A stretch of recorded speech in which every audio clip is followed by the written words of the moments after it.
Well, thanks everybody for tuning in to yet another episode of Profit Insights, and it's absolute delight to have Mr. Raamdeo Agrawal speak to us today.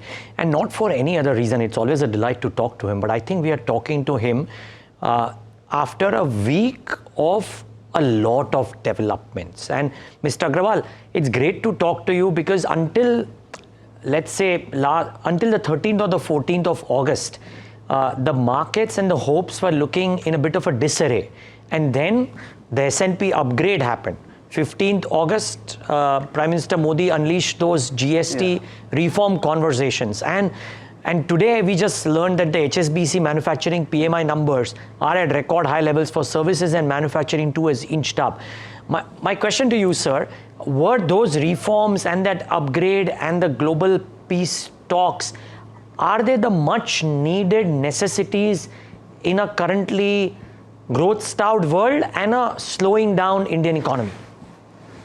So, I think Indian economy itself is slowing down in relation to what it was doing last year.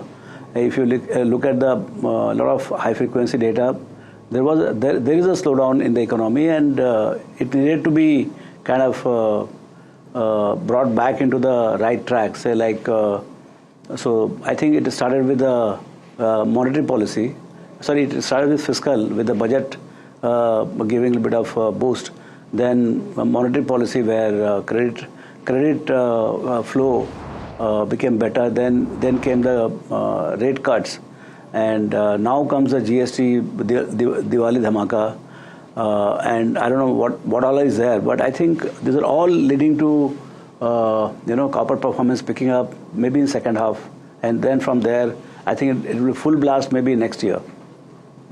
Got it, sir. Is this enough, Mr. Agrawal, or do you think we need to do more? Because we've always been, as a country, spoken about as a policy environment which does incremental reforms, not big bang reforms. There have been some attempts made. Was this the first of the big bang reforms that is needed? Yes, I think by Indian standards, it looks to be pretty good.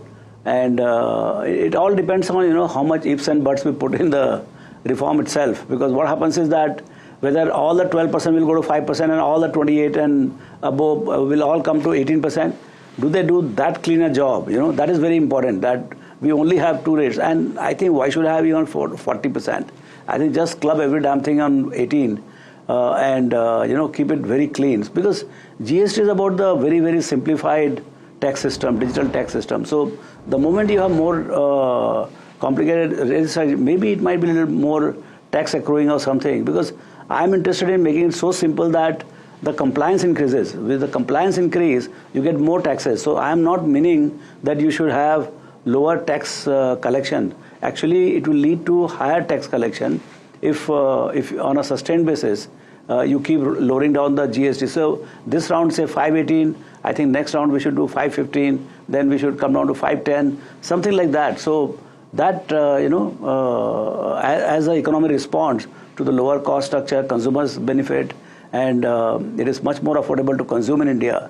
Because right now, when you go to buy consumer goods, I think it is, the taxation on the consumer goods, particularly hotel rooms and all, are so high that it pinches, So I think this is going to be a big one.